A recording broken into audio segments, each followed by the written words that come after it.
To the next topic, planets. जो हमारे planets है जो कि आपको यहाँ पे देखने को मिल जाएंगे।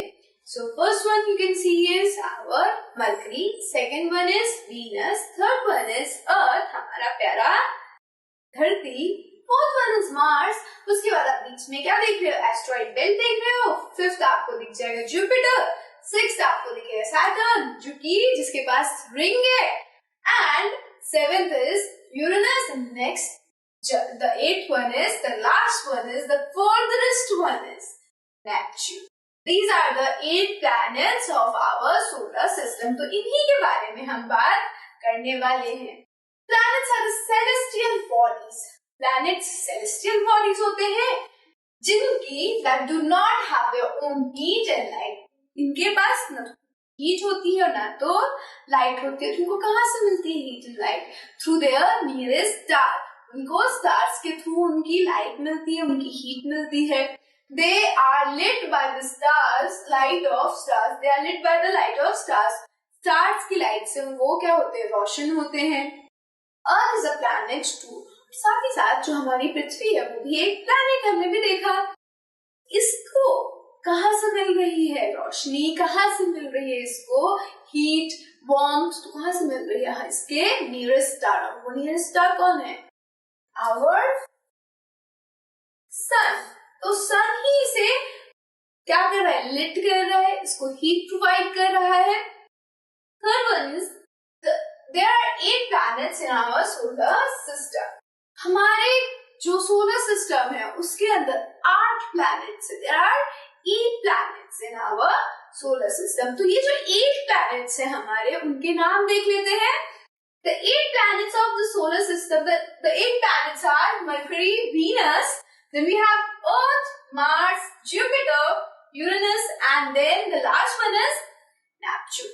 इसको याद करने का बड़ा ही सिंपल तरीका है। Let us do that। First one कैसे याद रखेंगे मरकरी को? एक मैं पूरा सेंटेंस बोलती हूँ, आपको इसका मतलब बिल्कुल समझ में आ जाएगा। एक सेंटेंस है, My very efficient mother just served us। अब आपको मैम ये क्या है? आप अपनी मम्मी के बारे में क्यों बता रही है? मैं अपनी मम्मी के बारे में नहीं बता रही हूँ। मेरी मम्मी तो कभी मुझे नट्स ही नहीं देती है, but I don't like that. What can I do about that? Whatever. But ये वाला सेंटेंस याद रखना कि my very efficient mother just serve us nuts. आपकी भी मम्मी देगी, मेरी भी मम्मी देगी, सबकी मम्मी देगी। कैसे देगी आओ देखो, देखते हैं। My very efficient mother just serve us nuts। देख, मरकरी का माय, वीनस का वेरी, एफिशिएंट का अर्थ, मदर का मार्स, जस्ट का जुपिटर, सैटर्न का सर्स, यूरेनस का अर्थ एंड नेपच्यून का नट्स। याद रहेगा इससे आपको हमारे सोलर सिस्टम के सारे planet according to the closest to the furthest. अगर ये वाली लाइन याद कर लोगे, अगर ये वाली लाइन आप किसी को बोलोगे, अगर ये वाली लाइन आपके दिमाग में अगर बस गई, एग्जाम में आपको 5 नंबर मिल गए बेटा।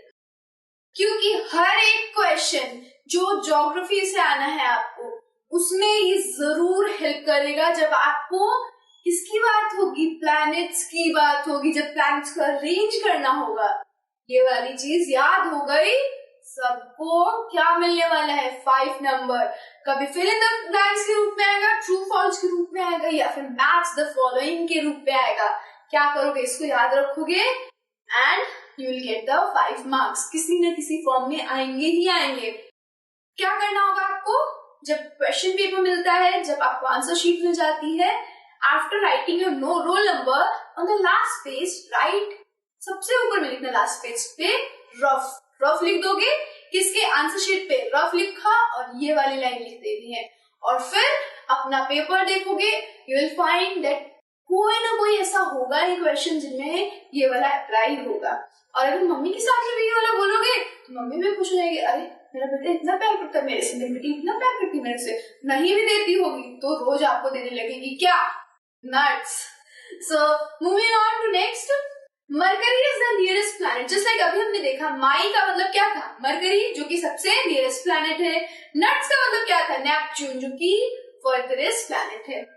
साथ ही साथ अभी जब हमने प्लूटो को निकाला था हमारे इस फैमिली के अंदर से, जब प्लूटो को बेघर कर दिया था हमने अपने इस फैमिली से, तो एक और प्लैनेट आ गया, कहा कि हमें भी इस घर में हिस्सा चाहिए, और वो था 2003 UB313।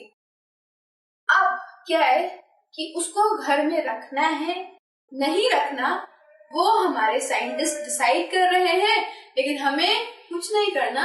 हमें क्या करना है, बस इसी तरह देख लेना है कि कोई ऐसा प्लैनेट है जो कि हमसे बहुत दूर है लेकिन अपना क्लेम जताने की कोशिश कर रहा है। नहीं भी याद है तो भी कोई प्रॉब्लम नहीं, याद है तो बहुत अच्छी बात है। आगे बढ़ते हैं। Planet moves around the sun in a fixed path called orbit. अब जितने भी प्लैनेट है वो सन के अराउंड एक फिक्स्ड पाथ में घूमेंगे, और उस फिक्स्ड पाथ को हम क्या कहेंगे, ऑर्बिट कहेंगे। याद हो गया कि वो पाथ जिसमें प्लैनेट घूम रहा है, वो फिक्स्ड पाथ जिसमें प्लैनेट घूम रहा है, उसे क्या कहना है, ऑर्बिट कहना है। नेक्स्ट चलते हैं। अब आ गया हमारा प्यारा Earth. It is the third nearest planet to the sun. तीसरा नियरेस्ट प्लैनेट है ये सन का, और fifth largest planet of our solar system, और पांचवा बड़ा ग्रह है हमारे सोलर सिस्टम का। The Earth is a unique planet because it supports life. Earth एक यूनिक प्लैनेट है। क्यों यूनिक है? रंग नहीं देखना, रूप भी नहीं देखना, सिर्फ क्या देखना है, इसका नेचर, अंदर की गुण देखो, and that gun is that it is supporting life. Only planet that is supporting life, and that is why it is unique. Okay?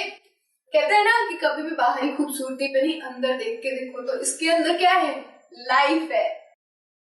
It is also called the blue planet. क्यों कहते हैं इसको blue planet?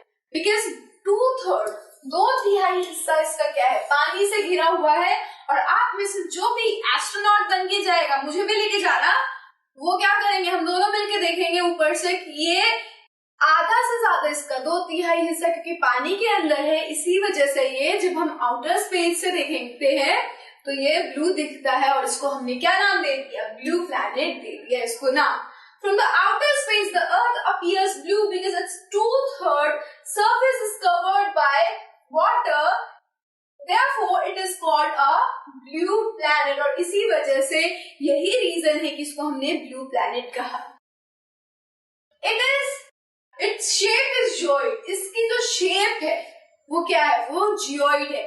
Geoid कौन सी shape होती है, तो हम सभी को लगता है कि अर्थ की शेप ये है, पूरा एकदम पूरा circle. No, it is not circle, it is flattened at the poles. Poles पे ये क्या है, पिचकी हुई है, जैसा आप संतरा देखते हो ना, संतरे की तरह ही पिचकी हुई है हमारी अर्थ, और उस पिच की जब वो फ्लैट होती है अपने पोल्स पे, तो उस शेप को हम कहते हैं जियोइड। ओके, नेक्स्ट देखते हैं।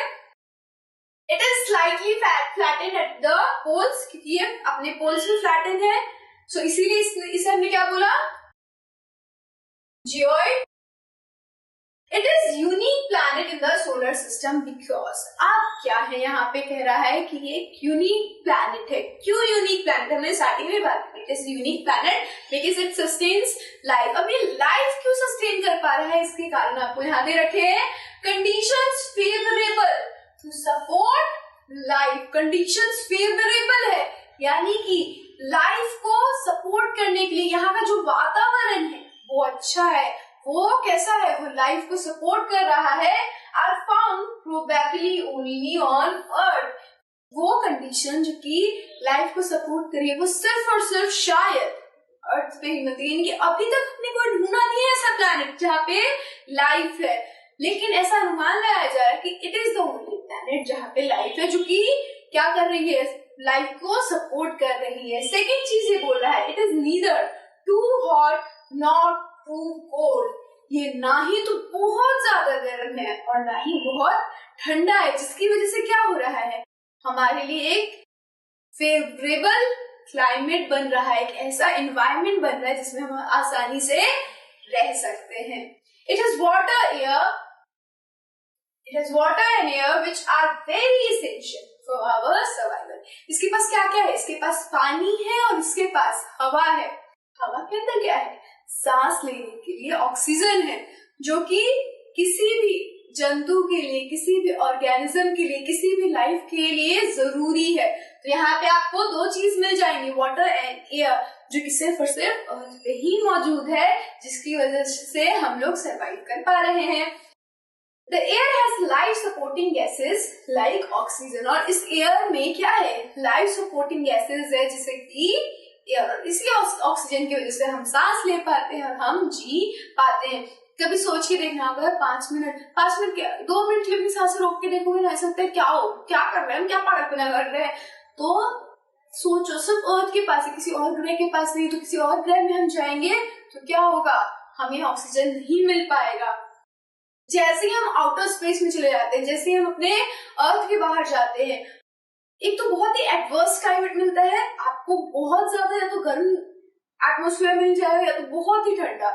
हमसे जो पीछे वाले ग्रह हैं, जो हमसे दूर वाले ग्रह हैं, वहां पे आपको जो क्लाइमेट है, जो एनवायरनमेंट मिलेगा वो बहुत ही ज्यादा ठंडा। और हमसे जो पास वाले, हमारे जो आगे वाले ग्रह हैं, जैसे मार्स हो गया, मरकरी हो गया, ये सारे सॉरी वीनस एंड मरकरी क्या करेंगे, इनके पास बहुत ही ज्यादा गर्मी है, बहुत गर्म है। यहाँ पे भी आप नहीं रह सकते। कहाँ रह सकते हो, उस क्लाइमेट में जो ना तो बहुत ज्यादा गर्म है ना तो बहुत ज्यादा ठंडा है, और वो कहाँ है, हमारे अर्थ पे है। नेक्स्ट देखते हैं जियोइड। सो हमने अभी बात की थी हमारे अर्थ की शेप की, जो कि क्या था, जियोइड था। The shape of Earth is called geoid. Earth की शेप को हम जियोइड कहते हैं। Geoid is spherical except for the flattening at 2 places diametrically opposite to each other। Geoid एक ऐसी शेप है, एक ऐसी स्फेरिकल शेप है, जो कि क्या होती है, स्फेयर तो होती है, लेकिन ये डायमीट्रिकली, यानी कि जो इसकी डायमीटर है उसके ऑपोजिट्स, दोनों डायमीटर का ऑपोजिट फ्लैट होता है, और उसी शेप को हम जियोइड शेप कहते हैं। अर्थ की शेप को हम क्या कहेंगे, जियोइड कहेंगे, क्योंकि ये बिल्कुल हमारे संतरे की शेप से मैच खाता है, और क्या कहते हैं हम उसको, जियोइड कहते हैं। सो इस वीडियो के लिए इतना ही। नेक्स्ट वीडियो में will be talking about satellites पे हम बात करेंगे आर्टिफिशियल सैटेलाइट की, और हमारे नेचुरल सैटेलाइट जिसको हमने क्या कहा था, जिसको हमने कहा था moon. Till then keep learning with us, keep watching us, bye bye.